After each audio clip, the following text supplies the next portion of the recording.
Puede interrumpir. Gracias, presidente. Sumándome a la palabra del senador Amorín,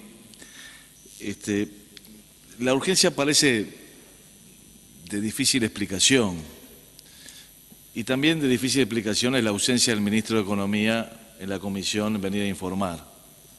Si uno entra en Internet va a ver que se firmó esto el 1 de junio en la OCDE en París y hay una foto sonriente de quien firmó por el Uruguay mostrando la firma, 1 de junio, y es el ministro de Economía, el contador Astori, que va a París a firmar estos convenios, pero no viene al Senado de la República a informarnos. Entonces, y después nos pide urgencia en el tratamiento, porque de repente hay algunas partes que no se sabe, pero en realidad Uruguay nunca hubiera podido firmar esto antes del 2010, sencillamente porque el convenio no estaba abierto a países como Uruguay antes del 2010.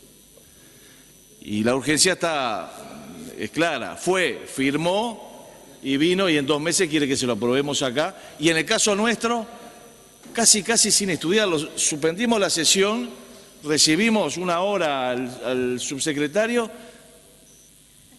y pedimos una prórroga de 3 días para ver si podíamos estudiarlo más profundamente, que es lo que tratamos de hacer. Como bien dijo el senador Amorín, debe haber una cantidad de cangrejos abajo de la piedra que no estamos viendo. Y trabajar de esta forma no es bueno, es malo. Por ejemplo, cuando se nos dio una documentación el otro día, se nos dio una documentación a la que le faltaba un llamado abajo, a la fotocopia se nos dio. Y ese llamado decía que Estados Unidos iba a dar una información de acuerdo al FATCA, un documento original. Tengo los 2 documentos acá, el oficial y el que nos dieron. Y el que nos dieron no era igual al oficial. Bueno, y justamente el oficial decía que Estados Unidos, señor presidente, no iba a ir por el camino que van todos los países, sino para ir por un camino unilateral de él. Bueno, por lo menos pedimos que si nos piden algo de apuro nos den toda la información. Después preguntamos si la información que se nos pedía era sobre residentes fiscales o sobre nacionales. Recordarán los compañeros de la comisión, le pedimos que nos dijera, dígame, ¿la información es sobre nacionales o sobre residentes fiscales? Porque son 2 cosas distintas. En ese momento se nos dijo, no, sobre residentes fiscales. ¿Por qué? Porque obviamente que es la información de los que tienen que pagar impuestos. Pero estudiamos un poquito más el fin de semana, consultamos a algún abogado especialista y dice, che, lee el artículo 1, me dice, numeral 3. ¿Qué dice? Las partes proporcionales de asistencia administrativa, ya sea si la persona afectada es residente o nacional, de una parte o de cualquier otro estado. O sea que vamos a darle a los residentes y a los nacionales. Se lo dijimos hoy al subsecretario, nos dijo, no, lo que pasa es que nosotros cuando sea de un nacional, no de un residente, vamos a aplicar una cláusula que dice que la información es, el artículo 4, previsiblemente relevante para la administración su aplicación. Sí, pero, discúlpame, ¿y si es un nacional el que te piden? Bueno, lo que pasa es que Estados Unidos graba a todos sus nacionales. Entonces, ¿Estados Unidos nos puede pedir toda la información de sus nacionales? Sí. ¿Y Argentina nos puede pedir toda la información de sus nacionales? No, porque no es previsiblemente relevante. ¿Quién dice que no es previsiblemente relevante? Entonces, en realidad, esto no es que es una expedición de pesca. Esto es mucho más. Es decir, nos van a decir, dame toda la información de los nacionales míos y se la tenés que dar. Yo decía un poco en broma, un poco en serio, señor presidente, que no se le ocurra a la misma vez a los argentinos y a los españoles pedirnos la información de sus nacionales. Tiemblan todos los bares de Montevideo. Pero tenemos capacidad para dar toda esa información, señor presidente. Tenemos capacidad si nos dicen, che, dame toda la información de todos mis nacionales que están en el Uruguay y tienen en el Uruguay. No tenemos esa capacidad. ¿Qué vamos a ir a los registros? ¿Tenemos esa información? No la tenemos. Pero eso no es todo, señor presidente. También se hizo referencia acá al artículo 9,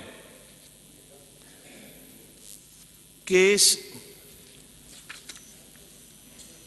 el artículo 9, que es la posibilidad de que la autoridad extranjera venga al Uruguay y participe con la autoridad uruguaya. ¿Me das otra interrupción? Le solicito la interrupción a...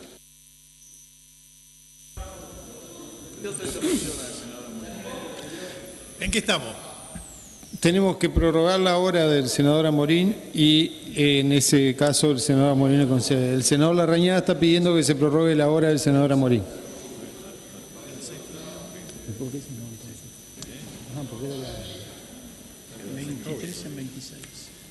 23 en 26, afirmativo. Puede seguir interrumpiendo el senador Bordaberry. Claro, es decir, puede la autoridad extranjera participar en auditorías en el país. Entonces se nos dice en el numeral tercero del artículo 9, no, pero Uruguay ya adelanta, en una declaración adelanta que no va a hacer lugar a eso. Entonces le decimos, ¿por qué no haces una reserva? La reserva es que nunca se va a aplicar. No, adelanta que no va a hacer lugar a eso, declaración que puede dejar sin efecto en cualquier momento. Es decir, en cualquier momento y ante presiones y sin pasar por el Parlamento, cualquier autoridad extranjera puede lograr que Uruguay deje sin efecto esta declaración. Es un tema técnico, pero más importante de lo que parece, me parece a mí. Y después está lo del secreto y la confidencialidad. ¿Saben por qué Estados Unidos no va a aplicar la Convención de Información Automática? Ya lo dijo y ya lo adelantó. Porque no confía en cómo se va a utilizar esa información. Y además dice que no tiene las capacidades, las habilidades internas para dar la información de lo que pasa en Delaware, en Nevada, en Wyoming, en Florida, en Miami. Entonces va directamente Estados Unidos y yo la doy con el FATCA, que es bilateral. Entonces me parece que nosotros ni siquiera estamos hoy asegurándonos que esa secrecía que se pacta acá pueda ser efectivamente tener un enforcement, me parece a mí. Así que a nosotros nos parece muy bien que se dé la información, que haya transparencia, siempre que hayan las seguridades de que esa información y esa transparencia sea bien utilizada. Y sobre todo que se negocie bien.